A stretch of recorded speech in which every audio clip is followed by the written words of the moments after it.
edit-H.264.mov. It was the movie that brought the Salt Flats to the cinema. The story of Burt Munro, an eccentric New Zealander who set a land speed record that for his type of bike still stands today.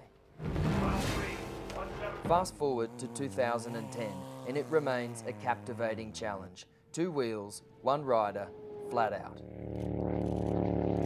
Welcome to the Salt Flats of Bonneville, Utah, the home of land speed records and the people who chase them. Bonneville land speed racers are like the last bastion of the motorcycle purist. No chrome trinkets and baubles. It just doesn't carry any weight out here. If it doesn't make you go fast, it's got no place on the salt. They come from all over, but in the middle, a handful of Australians and Kiwis. Use the adrenaline to your advantage to stay focused on what we need to do, because really at the end of the day it's pretty intense, and you can't be thinking about anything else but keeping the bike in control and trying to go as fast as anything. By the 3 mile, cooking. Kim then beat the boys in the 750 class. Well, this is the mecca of land speed racing, so to be here is amazing, and if you can go fast and well, that's even better still. And Greg scored fastest speed for the week, a frightening 368 kilometres an hour. I suppose anybody who's seen the world's fastest Indian, Burt was back here 9 times and well into his old age. So it's it's something. Just given the challenge is still there. The salt's still there. It hasn't changed that much. You want to go back next year and go faster than the one you did before. The superstars are the streamliners. The riders more like pilots.